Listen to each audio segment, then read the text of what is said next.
Well, hello, my fellow misfits. Welcome back to the cult. I'm Matt Owens, and I've got a little special treat for you today. I actually did something a little bit different, and I decided to write a poem for you that I'm going to read. So it's entitled The Matrix. Here we go.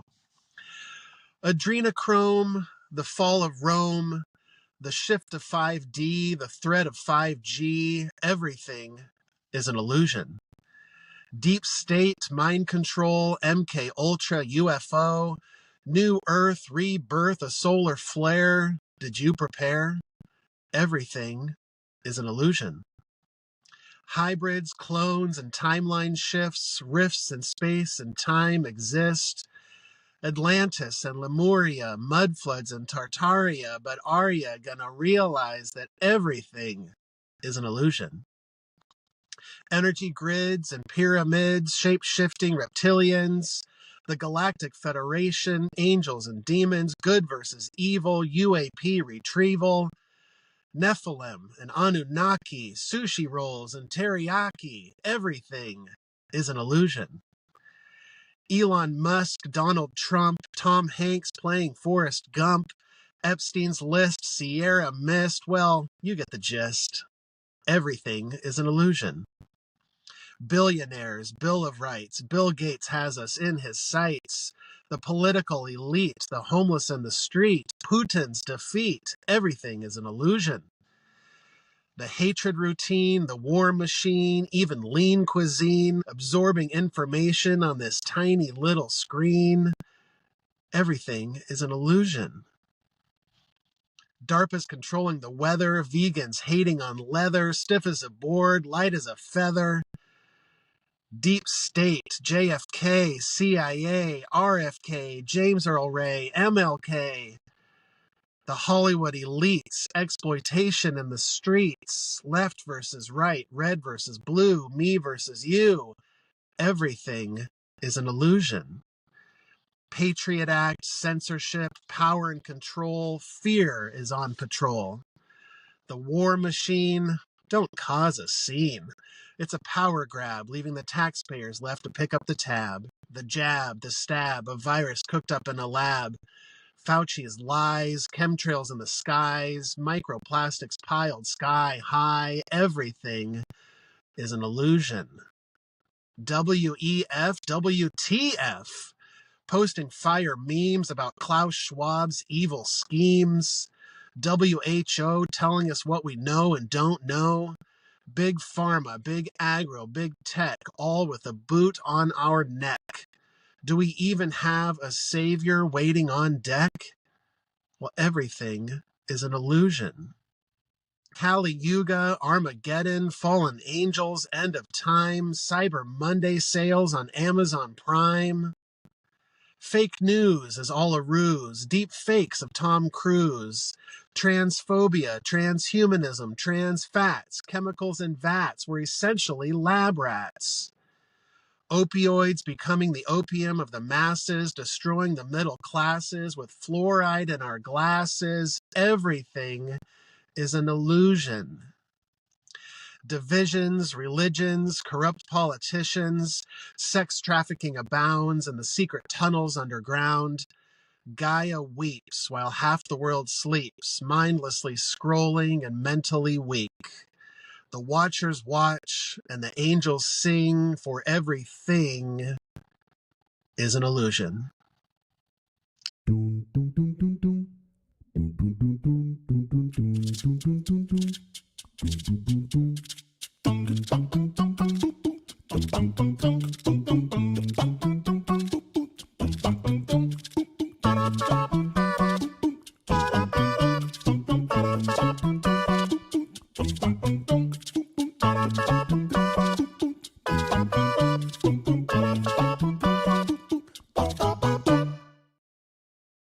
Well, what do you think of that? A little bit of poetry for you guys. I'm loving this, actually. I'm loving A Cult of Misfits. I've decided to just sort of use it as a vehicle, a platform, just to sort of try new stuff, to flex my own little creativity. So anytime I get locked into any one type of format, or I it's the voice in my head. Anytime the adversary, as I call it, anytime the adversary starts telling me that I gotta start doing it like this, or copying those people, or doing this format, or the creativity starts getting choked. And so I've decided I'm just going to start doing whatever the hell I want every week, and just let it flow. I tried to make it like a Sunday service, like a Sunday sermon with a little prayer afterwards, trying to like emulate what a church service is.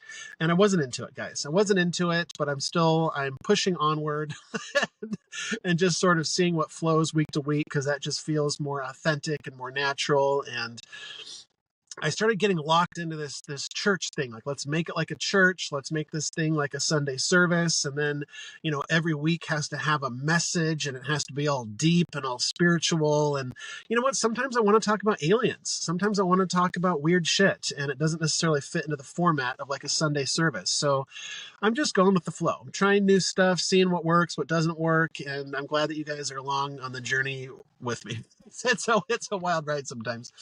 In the last episode, I talked about a little Hermeticism, about the alchemical process, the spiritual process, the philosopher's stone of purification, metaphorically speaking, of our souls. And it's this idea of going through the fire, right? In order to turn lead into gold, metaphorically speaking, spiritually speaking, you have to go through this process, and it often involves fire, right? Like putting the metal into the kiln and firing that bad boy up.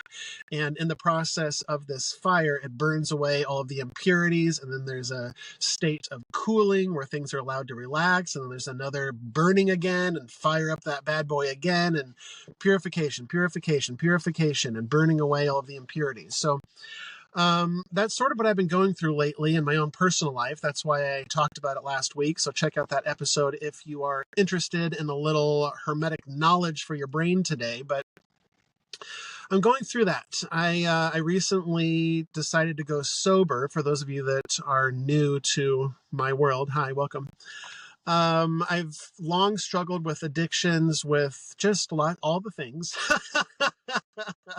I'm addicted to a lot of the things, and specifically, I about 4 months ago, I decided to stop smoking marijuana and drinking the alcohol. It was getting a little out of control. I was feeling very imbalanced. I felt that spirit. I felt like the Omega, which is what I call my higher self. The Omega was really nudging me to let those things go.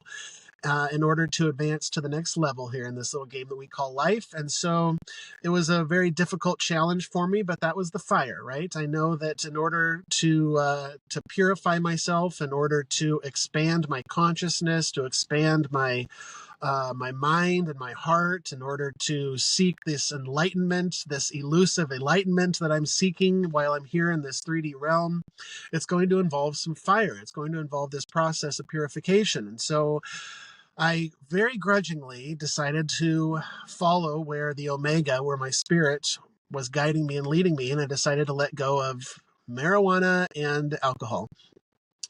And so I feel better, of course, afterwards. After the purification process, I entered a period of cooling where I was allowing everything to settle and coagulate and come back together, and everything to rejigger itself and to balance myself and to heal myself. And then the Omega let me know there was something next up to bat, and that was letting go of caffeine and letting go of sugar. And I was like, give me a break. Like, are you kidding me? I just struggled and went through the fire letting go of weed and alcohol, and now you're asking me to go through the fire again. But that's the whole thing about this life, is it's not meant to be easy. Right? I'm sorry to tell you, but I had to come to that realization myself, that this is a place of suffering, right? And it's not all suffering. It's not all pain and suffering and misery, right? There's these periods of that, but there's also periods of joy and happiness. There are different times and different seasons in this life, right? And so the universe, God, the Omega, lovingly reminded me that this is an ongoing process, right? That it's not just a one and done situation. Like, I don't just, quit smoking, quit drinking, and like, okay, I'm good now. I can just coast until I die. There's nothing else left to do on this checklist, right? But I definitely feel like my spirit, which is the essence of who I truly am, is begging me to do these things, right? To hit these things that are on my divine checklist. And so next up to bat is caffeine and sugar. So I'm just, I always roll my eyes when I get another mission from the divine, like, okay, okay, here we go. So I'm just sort of ramping up to that. The way that I do things is I binge, right? And I'm not saying it's healthy. I'm not saying it's right. I'm just saying it's my process. So I binge on the thing that I'm being asked to let go of, because it's like, well, I just want to get in one last hurrah before I let this fucking shit go. So that's what I'm doing. I'm binging on the coffee. I'm binging on the sugar. I'm essentially making myself sick so that I can be sick enough of it in order to finally let it go, right? Because if I just the adversary, that my mind, this little voice in my head, plays all these games with me, trying to keep me in my comfort zone, right? Trying to convince me that I need marijuana, that I need alcohol, that I need sugar, that I need coffee in the morning, that I need these substances outside of myself in order to become complete and whole, or have a semblance of a personality in the morning.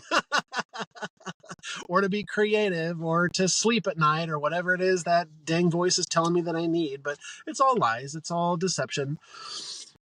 And so I just have to remind myself that I don't need any of these substances in order to function properly and wholly and completely, right? And so it's a process, and I'm just sort of gearing up for this leap of faith where I jump off the cliff and trust the process and have faith that the divine is going to lead me somewhere that is better, right, than where I'm currently at, to let go of things that no longer serve me. And the truth is, the coffee and the sugar, they don't serve me anymore, right? It's the dopamine that's begging me to consume these things, but I don't need them, right? Because I'm honestly, I feel real jittery, and my heart starts feeling all, palpitatious. That's not a word, but it is now because I've deemed it so.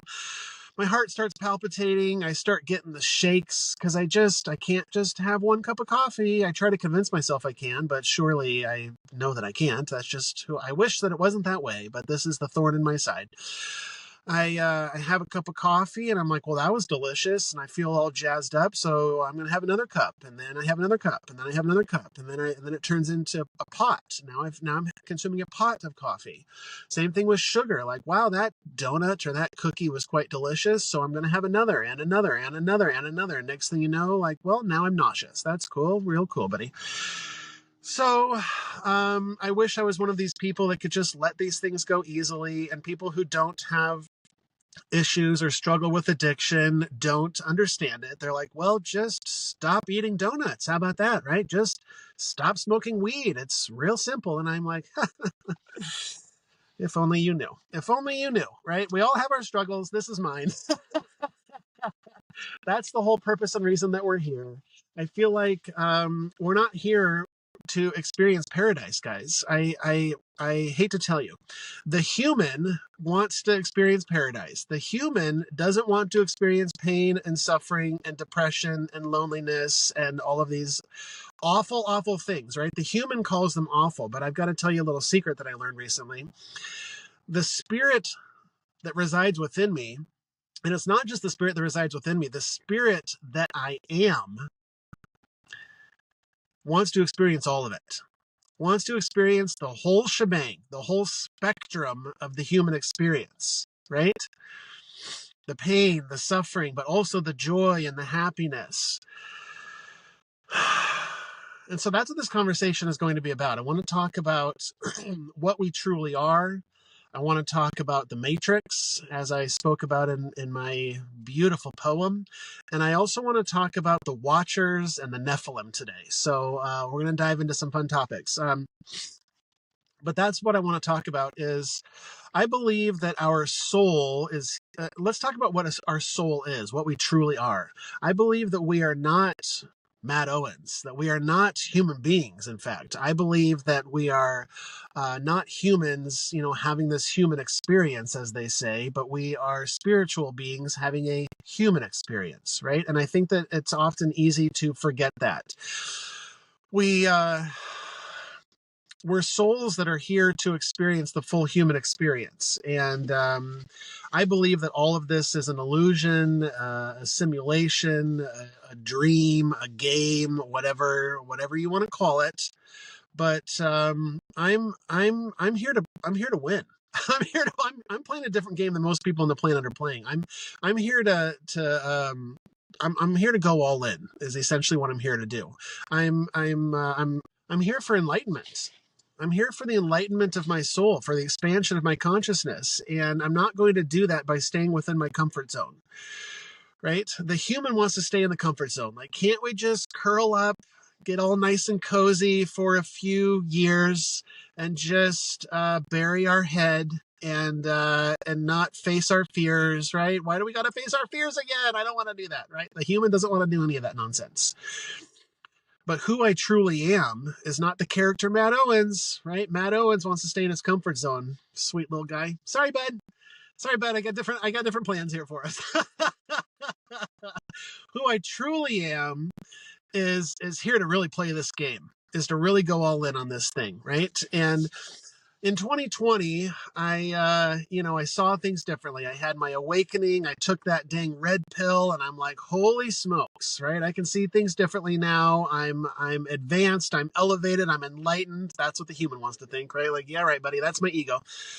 But I started seeing things differently, right? And I started to come to the realization that this whole concept of the red pill is not a one and done situation where you don't just pop that red pill and now you can see things, now you're enlightened. It doesn't work that way. The way that I view things is that this red pill is more meant to be a supplement, right? It's meant to be taken on a regular basis. It's meant to be like a daily vitamin, right? And it's so easy for the Matrix to suck us back in. Right. And so even though I think that I took the red pill and I'm all good to go now, I recently found myself getting sucked back into the Matrix. Right. It's this idea of living in the world, but not of the world. And these last several months, I've really gotten sucked back into the Matrix because it's quite alluring. It's always calling me back. Right. And I keep trying to escape it, but it's so alluring. In this recent political season, I found myself getting real wrapped up in politics in a way that I thought that I let go of, right? I thought that I let go of all that stuff, but I started following a lot of political commentaries on YouTube and Instagram and, these podcasts on Spotify. And I started getting pretty wrapped up in it, to be honest with you. And I would like to tell myself that, like, oh, I'm detached from this. I'm not that, I don't get worked up about it, but I was. I started letting fear start creeping back in. Like, what happens if those guys get back into power? And what happens if democracy starts to dissolve? And what happens if our rights and freedoms are taken away? And censorship and communism and fascism. And I started getting real worked up about it. And the fear started creeping in, and I started letting the fear attach itself into my life, into my mind.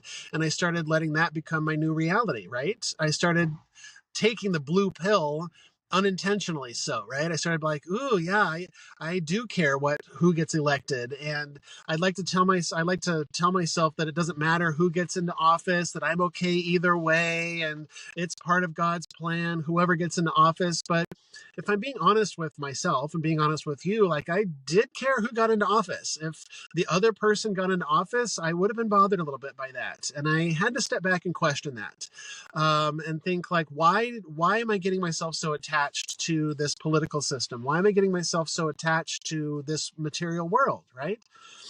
To this matrix? See, that's God's light shining upon me, saying everything's gonna be okay. Guys, I record these podcasts in my car. For those of you that don't know, I'm actually living out of my car. And so I try to make these all perfect and try to pretend like I'm not in my car. And, but at the end of the day, like, I'm just sitting in my car here, guys. The audio is not ideal. The lighting is not ideal. There's people getting in and out of their cars all around me. I'm in the parking lot at the library oftentimes when I record these. And it is what it is, guys. So I've learned to let it go and not judge the situation and just let it go. So lighting's not perfect today. Audio's not perfect today. I'm not perfect today. Everything is exactly as it's meant to be. So I'm getting into this mindset of taking the red pill daily, like a daily supplement, right? I have this tattoo on my arm that is pretty badass, actually, and I can't. Well, maybe I'll try to show it to you. It's kind of awkward because it's like upside down, and anyway, it's Abraham Lincoln, with a skull face and a top hat, and it says memento mori on it, which is a Latin phrase meaning "remember that you must die." Real morbid, right? Um, Initially, I put memento mori on my arm because I wanted to remind myself that you must die, that life is short, right? Life is short, live life to its fullest. But recently, it's taken on a different meaning. Memento mori has started to mean remember that you must die daily, right? Meaning remember that I must have a daily metaphorical death of the old ways, of my old beliefs, of my old cycles and patterns, and to kill those things daily because they creep back in quite easily, right? In the Bible, Jesus said, if any man will come after me, let him deny himself and take up his cross daily and follow me. Let's break that down. So Jesus said that we must deny ourselves. And what that means is, for me, putting aside our own desires, our own addictions, our own beliefs, our own, the old way, essentially, in order to serve this greater purpose for our souls, right? He talks about taking up his cross daily, taking up our crosses daily, meaning that there's going to be suffering and hardship and challenges and painful experiences in our life. And that's part of the game, right? To pick up that cross and to realize that that's a part of what's going on here in this lifetime. And lastly, he says to follow me. And that's essential. That's essential in letting the Omega, or letting your higher self or God or spirit or the divine lead you and guide you every single day, right? Because I found that anytime that Matt Owens, the human, God bless him, anytime he tries to take over, it's usually a hot mess.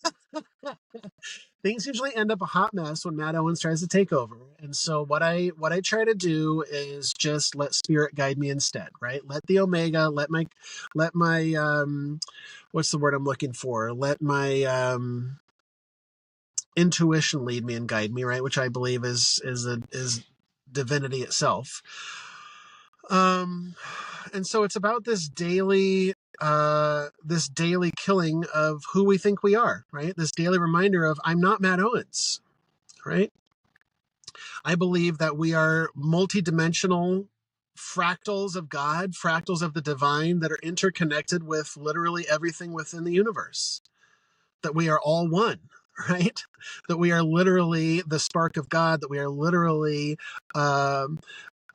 divinity itself living within this human form, right? That I am divinity itself living through this character, Matt Owens, right? This avatar, as the Hindus would say. And so then it becomes even more absurd. Part of this daily dying, this daily reminding myself of what I think I know and don't know, is reminding myself that those people, the bad guys, the other people that I don't like or that I disagree with, that they are also me. Not Matt Owens, but what lies underneath this Matt Owens skin suit that I'm wearing, right? Very Hannibal Lecter. I didn't mean it to take that route, but here we are. Very Buffalo Bill, guys. That divinity is also playing those other characters. Divinity is also playing the character of the guy that just cut me off in traffic. Divinity is playing the role of Hitler or these political characters that I think I don't like, right? God is also playing these other characters. I am also playing the other characters of the people in my family that are upsetting to me, right? Because when I judge these other people, when I hate these other people, when I get angry at these other people, I'm essentially judging and hating and getting angry at myself, right? And humans are so good at judging ourselves, right? Matt Owens is real good at judging himself, judging his actions, judging his behaviors, judging, his addictions and what he's doing and not doing. And he gets real wrapped up in that stuff, right? But the divinity that I truly am doesn't judge any of it, doesn't judge anything within or without, right? Because the truth is that God is the Republican, God is the Democrat, God is the billionaire, God is the philanthropist, and God is also the rapist and the murderers. God is all of those things. And God doesn't judge any of those things, despite what it says in the Bible. I don't believe in a judgmental, vengeful, angry God. That's not the God that I worship. That's not the God that I am.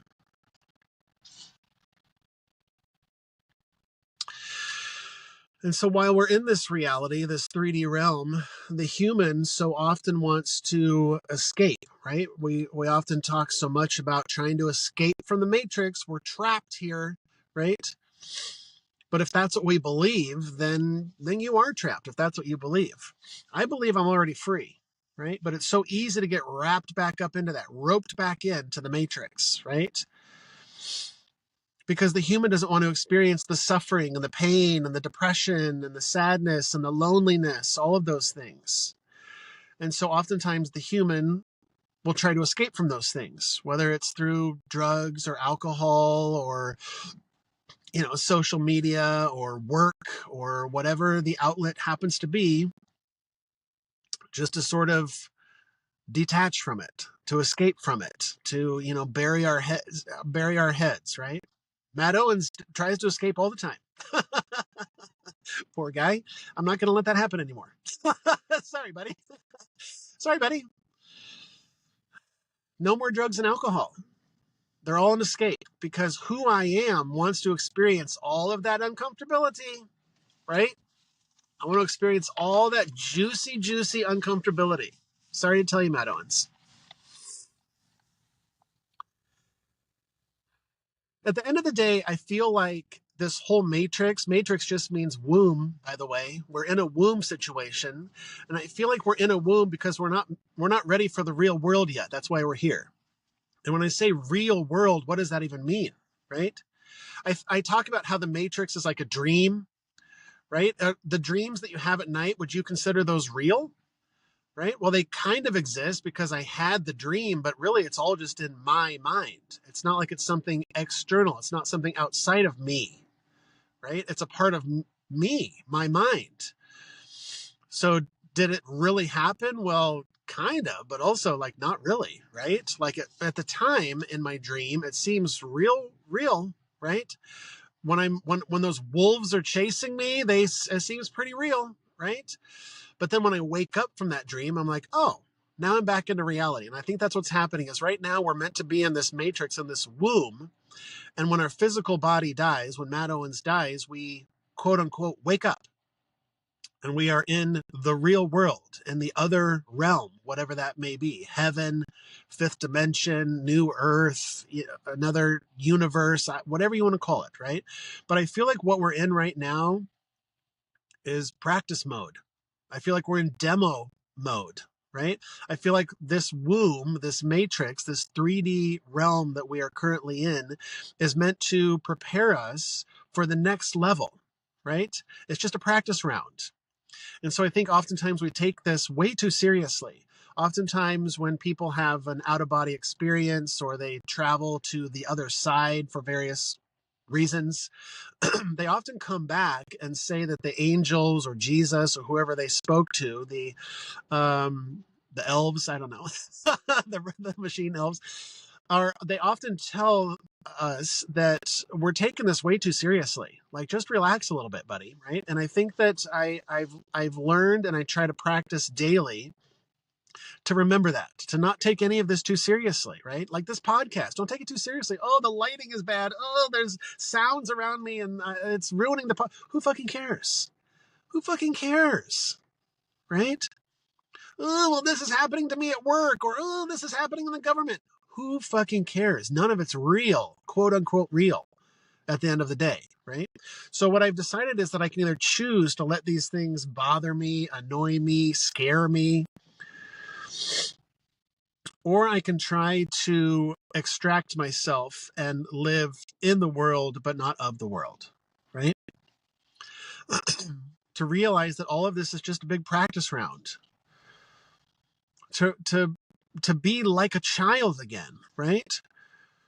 Are children all worked up about the government and all worked up about taxes and the price of food and the price of gas and what Putin's doing and what China's doing? And no, kids don't worry about that. They just live their lives, often blissfully, right? And Jesus often talked about just being more childlike. And so that's part of what this, it's bringing me to tears. Part of what this dying daily is dying daily to the idea that any of this really matters in a way that I think that it matters, right? The way that I've been programmed to believe that it matters. It's about practicing letting go of control. Stop trying to control the things that I can't control, because 99.9% of the things that the adversary in my mind, the voice in my head is getting me all worked up about, are things that I can't control. Things that are actually haven't happened in the future yet, can't control that. Things in the past that have already happened, can't control that, right? I don't literally have a lion or a tiger chasing me at the moment, so I don't actually have anything to be fearful about in this now moment. And so all of these things that cause me stress and anxiety and worry, I have to practice daily, hourly, sometimes minute by minute, depending on how hairy it's getting, practicing letting go of that control, right? The Eastern philosophies talk a lot about just letting go of control, right? The Chinese and the Taoist philosophies of the Wu Wei. The Wu Wei is just going with the flow, right? It's so difficult for us humans to go with the frickin' flow because we want to try to control everything. It's so hard to let go of that control and say, well, I'm just going to let the universe take me where it takes me. Let the cosmic river, right, lead me where I need to go. Instead, Matt Owens gets involved. Matt Owens starts going, hold on a minute here. Hold on, what's going on here? There's some stuff here that's scary. I'm going to start taking control of stuff. And then it turns into a fucking hot mess again. Right? So I've been practicing and getting quite good at it, to be honest with you, to toot my own horn a little bit. Matt Owens wants to toot his own horn, guys. Matt Owens wants to toot his own horn, but let's just let him do it for a minute. Give him a gold star, guys.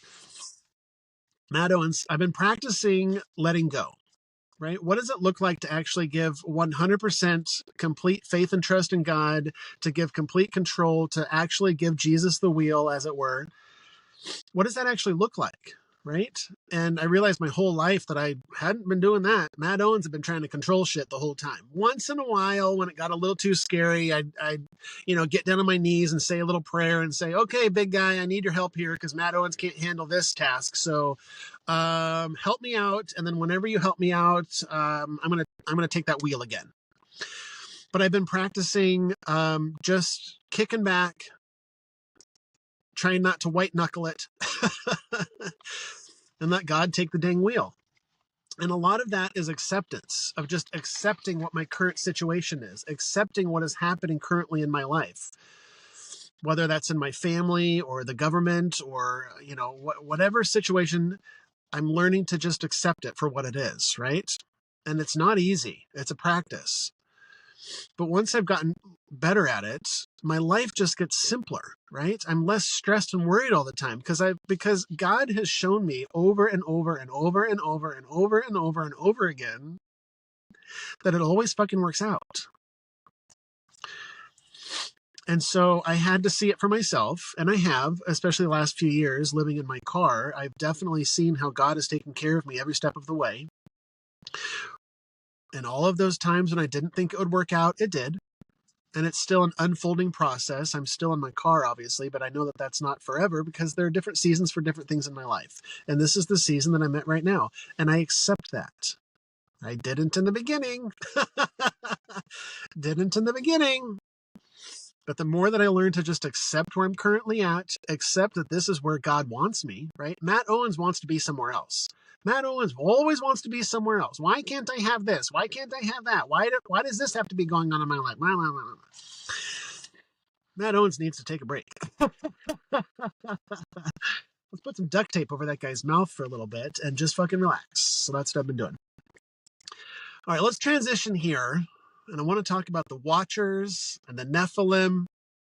This whole topic came into my mind to talk about because I have a little theory, guys. I have a little theory. I'm going to explain to you what the Watchers and Nephilim are. For those of you that don't understand, we'll dive into it here. But my current theory that just sort of appeared to me this week is that the Watchers from the Bible are actually, drumroll please, the gray aliens. And this all kind of came to my mind and started taking form because there are more congressional UAP hearings happening this week, which aren't leading to anything, of course. But, we talk about disclosure, and I'll talk about that a little bit as well. But my current theory, my current belief is I always like to take all the puzzle pieces in this crazy world, and I try to put the pieces together. I try to form some sort of a picture to sort of get a grasp as to sort of what's might be happening in this crazy world that isn't actually real. And so I think they're great aliens. Let's dive into it.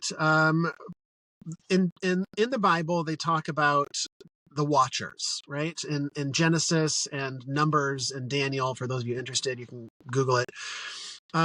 They talk about these beings that are called the Watchers that are meant to watch over and protect humanity. They're also talked about in great detail in the book of Enoch, which is one of those pesky little books that was, left out of the Bible.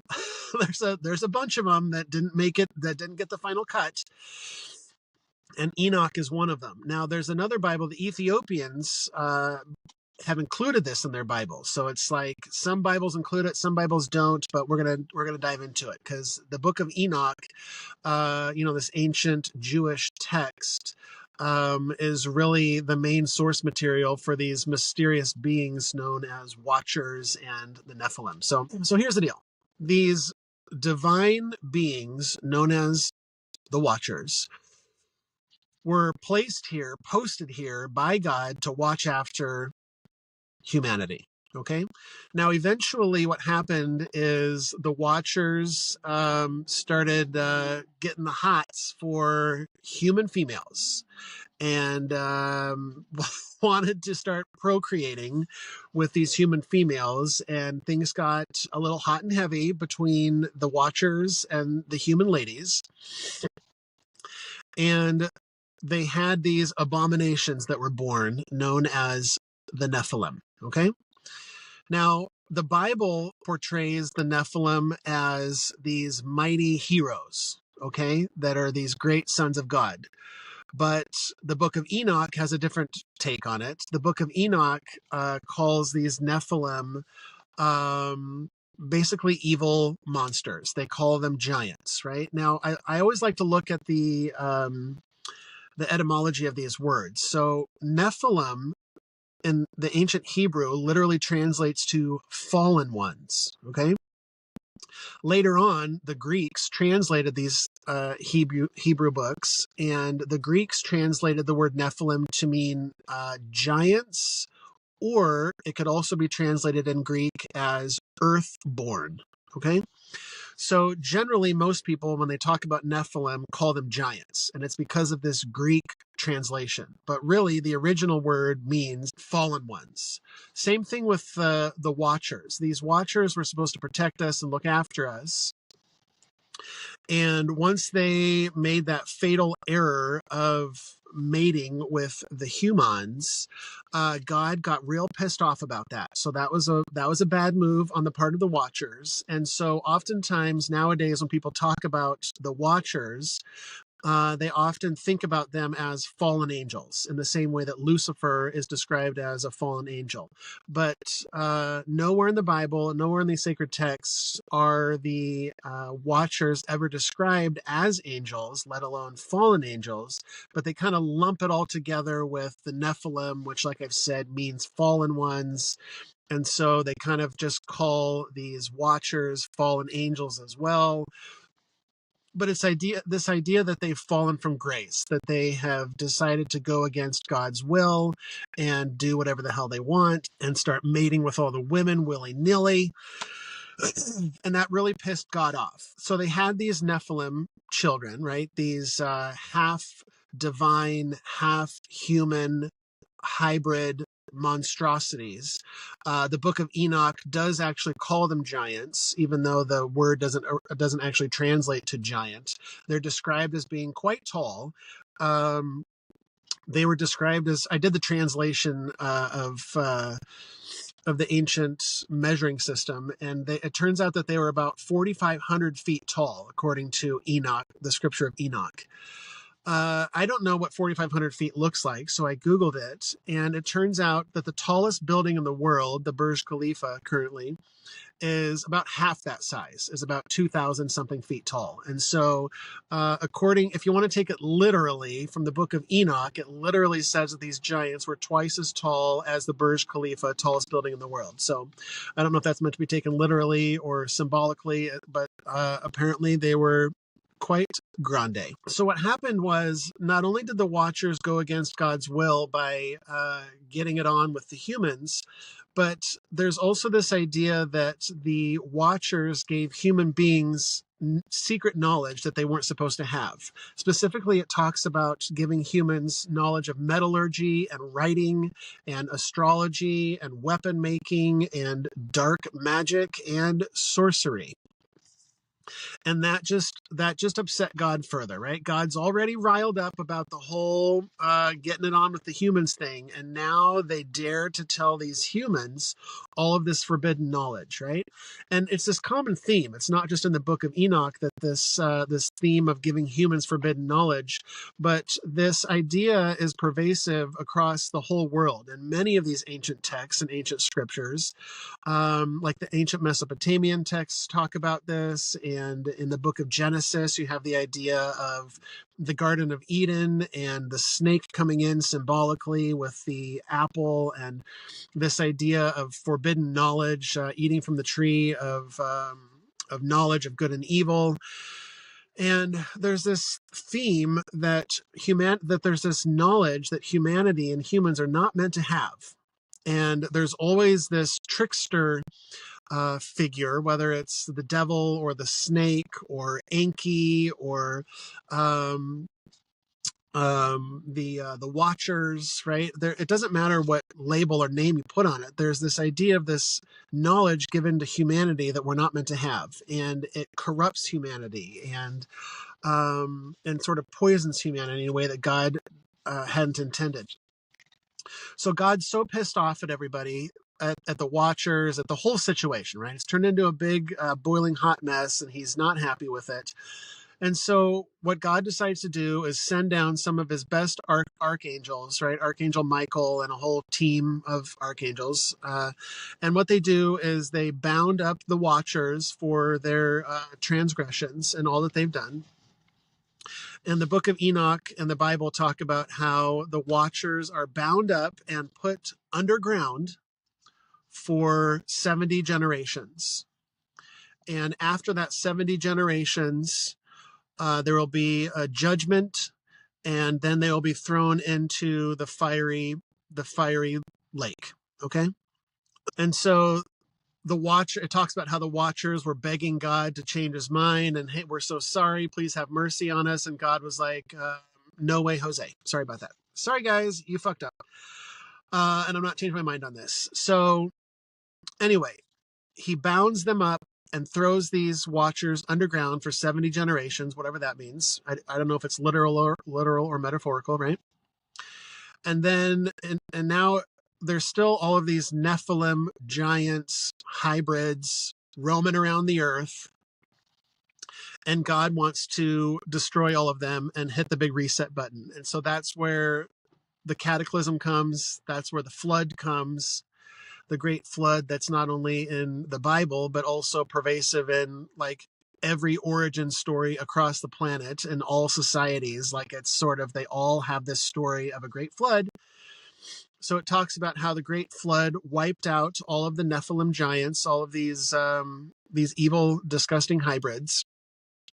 And then the book of Enoch talks about how once their physical forms were dead, now their evil spirits, these Nephilim's evil spirits, were roaming around the earth, right? And I find that interesting that there's these evil spirits that are Nephilim, and it talks about how they are forever going to have earthly cravings that they can't ever satisfy because now they're out of their physical form. And so you have these evil Nephilim spirits roaming around the earth that are craving physical things like food, sex, gambling, whatever. And I sort of started thinking about my own addictions and people's addictions on earth and how, I like with sugar or weed or alcohol, how I just can't stop, right? How I just have one cup of coffee, then two, then three, then it's just like this insatiable, I gotta go, have more. And it's this severe imbalance. And I wonder if it's perhaps a literal, what's the word I'm looking for here? A literal possession by these Nephilim beings that aren't able to satisfy their physical cravings themselves, and so they have to inhabit humans such as myself in order to satisfy their cravings for alcohol or weed or sugar or in other people, heroin or gambling or sex or porn or any of these other addictions, right? I just sort of wonder if it's a literal possession by these evil spirits that are causing us to have these addictive traits, right? Just something to think about. So anyways, there's a great flood that sort of wiped everything out and hit the big reset button. And for those of you that don't know, there's actually a lot of scientific evidence that's pointing to a literal flood that actually happened. There's the Younger Dryas theory that's often talked about online and in podcasts. If you're interested, check it out. That there was a literal flood that there's evidence pointing to a literal flood that happened about 12,000 years ago. That perhaps wiped everything out, right? And there's actual evidence pointing to Noah's Ark being found in Turkey on Mount Ararat. So there is evidence that there was an actual flood that happened and that some of these stories from the Bible, and it's not just from the Bible, but stories from all across the world that are sort of pointing to this great cataclysm that happened. Now, in many of these stories and quote unquote myths about the flood story, there's this theme amongst almost all of them where after the flood, there's some sort of divine being that either comes from the sky or comes from the ocean, depending on which story you're listening to, that teaches humanity, that restarts humanity and teaches them things like agriculture and metallurgy and astrology and writing and all of these things to sort of restart civilization, right? But then, and I always thought that was a good thing. Like, oh, that's how civilization started. We have to thank these gods that came and helped us out and gave us all of this knowledge about how to, how to learn about the stars and math and science and agriculture and all this stuff. Like we view that as a good thing. But I'm starting to think now that sun is really. Just let it go. Let it go, Madowans. Let it go. The lighting's terrible. It looks like I'm on fire. Maybe it's meant to be that way. But I'm starting to realize that this may be against God's plan, right? For us to have this knowledge of agriculture and stuff. And it harkens back to the story that I'm talking about now, where the Watchers gave us this information. And it's generally viewed as a bad thing, according to God, right? So then I started thinking about how they're supposed to be bound for, the Watchers are supposed to be bound for 70 generations underground, right? And so the way that I correlate this to the gray aliens is many people believe that the gray aliens live underground, right? The Hopi people and I believe the Navajo people in southwestern America believe that they're what they call ant people. These people that, when described, sound a lot like the gray aliens with the big gray heads and the big eyes and the slits for a mouth and the two little holes for a nose. When they describe the ant people living underground, they're describing gray aliens, which I think may be the Watchers, right? So these Watchers have been underground for 70 generations this whole time. And the Hopi people and the people in the southwestern America, the natives, believe that these ant people or gray aliens or Watchers have helped humanity through several cataclysms in the past. According to their belief system, these gray aliens or Watchers or ant people have helped the humans and bringing them down underground to protect them during several of the cataclysms that have happened on this planet over the last 10,000, 20,000, 50,000 years or whatever, however far back it goes. So they have these stories of these beings that have helped out humanity, which sounds a lot like the Watchers, and what their original job was supposed to be is to watch after and protect and help humanity. And it sounds exactly like what these ant people are doing and exactly what these gray aliens are doing. So then I start thinking about how the gray aliens are abducting humans from all of the thousands and thousands of stories that people have of abductions, and how oftentimes there's this theme of the gray aliens having something to do with reproduction and sex and genetic manipulation and hybridization programs and cloning, and if you want to get really crazy. But there's this idea that the gray aliens are using us for our DNA, that they're using us in order to hybridize themselves, some sort of an alien human hybrid type of a situation. And so then I put this in conjunction with what we're talking about with the Watchers and how God got upset that these Watchers or gray aliens were having sex with the humans. And then I wonder if perhaps they're not actually literally having sex with us, but they're actually manipulating our DNA genetically, or having these test tube babies or whatever's going on up there on their ships or going on underground. And perhaps the ancient humans didn't have a way to explain this or put it into words because they don't know about, in vitro fertilization or any of these scientific terms or cloning or anything along those lines. But I wonder if the gray aliens or the Watchers are back up to their old hijinks, right? And I find it very interesting that they lived underground for 70 generations, and then after that, supposedly they were supposed to come out.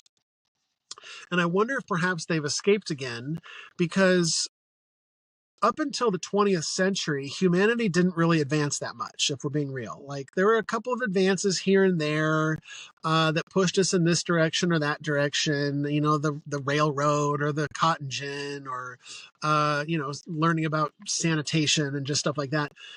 But all in all, humanity remained the same for hundreds of thousands of years, essentially. And then in the 20th century, we sort of hit this, the switch got turned on and our technology started exponentially going through the roof. And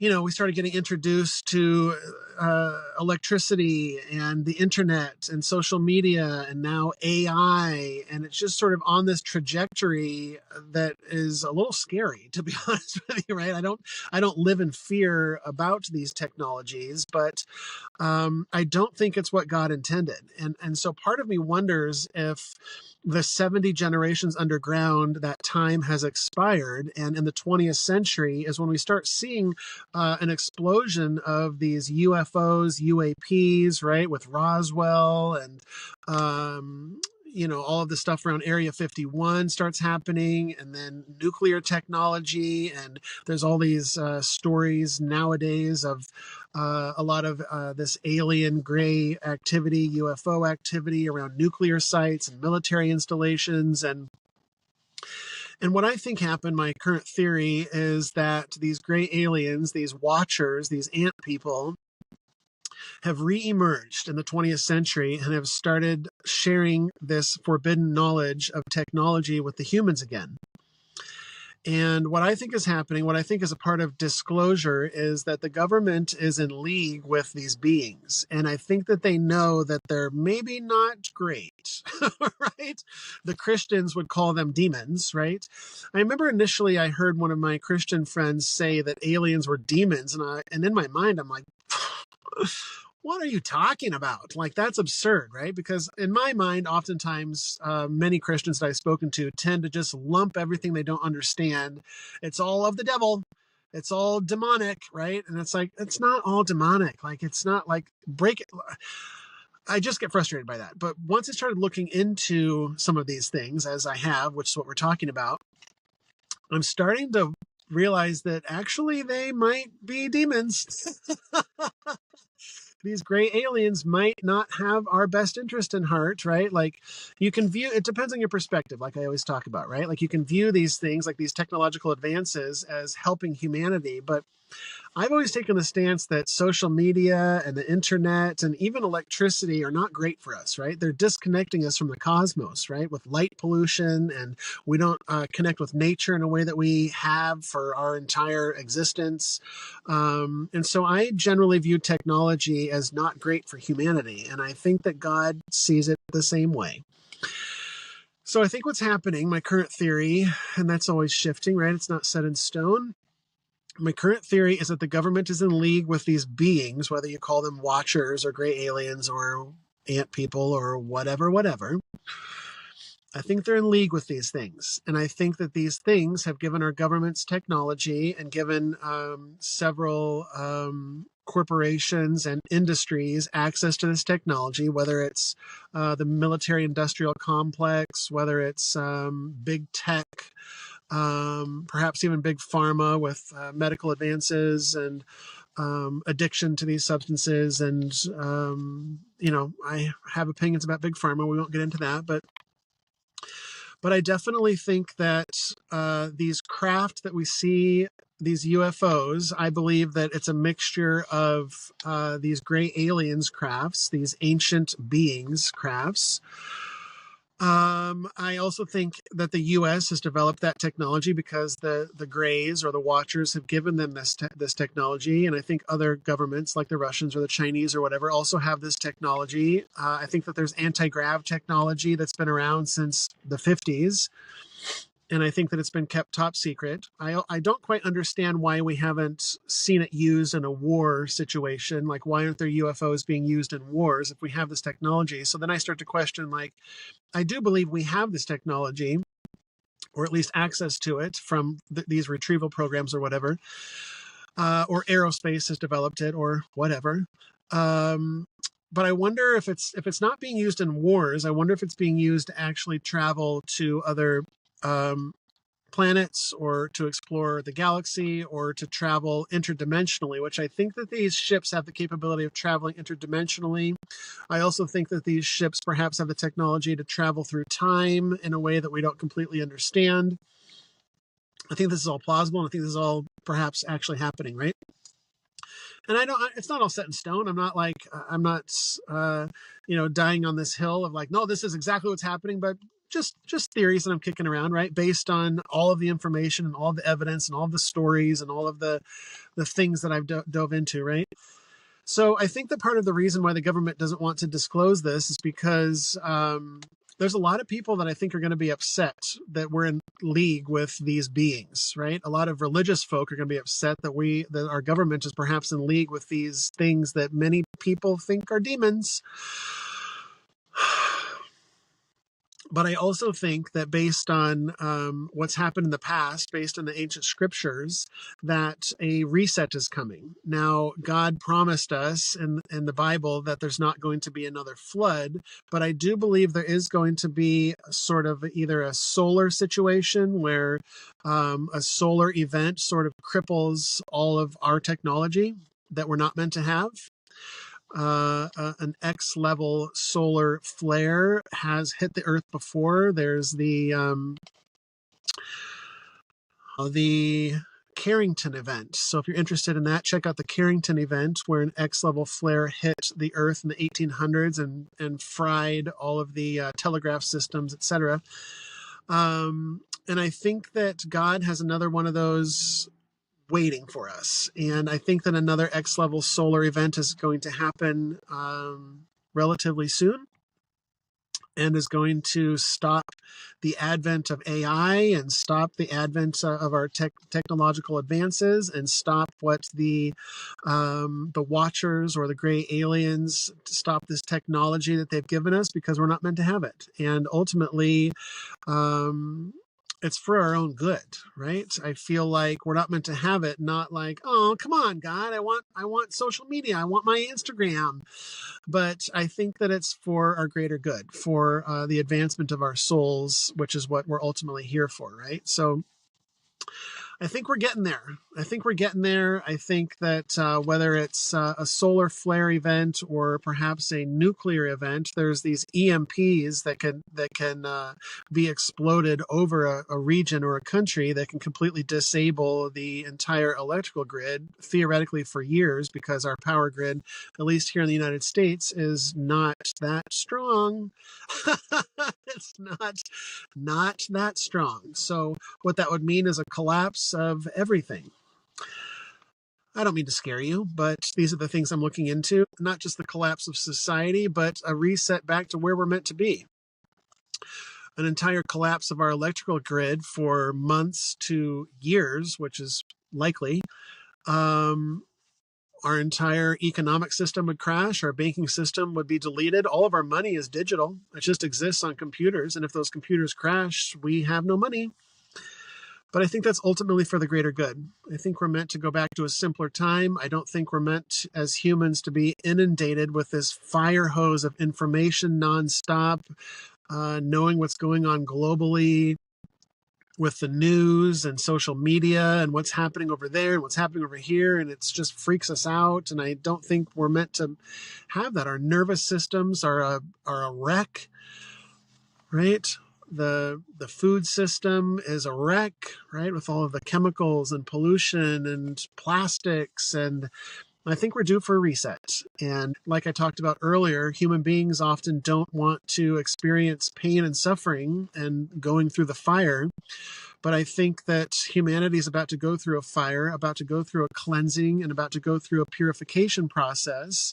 And I know this because history repeats itself. And this, as the ancients have told us, this has happened before, and I believe it's going to happen again. And I think that we're on a precipice of something happening real soon. So I believe that I'm protected. I believe that you're protected. I believe that God is looking out for us. I don't think we're meant to go into it fearfully or go into it with worry or anxiety, but knowing that whatever happens is ultimately for a greater good, and that everything always works out.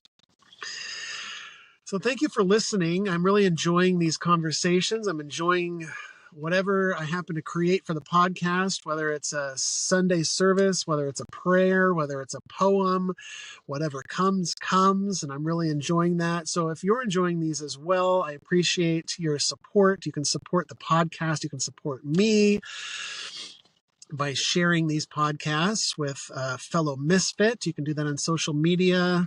You can follow me on YouTube, follow me on Spotify, follow me on Instagram. I appreciate that. All the follows and the shares are ways you can support me. You can also support me financially if you feel so led to. No pressure. Matt Owens 111 on Venmo and the Cash app. I appreciate everybody who's donated. I'm having fun with these things, guys. I'm having fun trying new stuff. I'm having fun seeing where this thing is going and where the Omega is leading me. And so until next time, love you.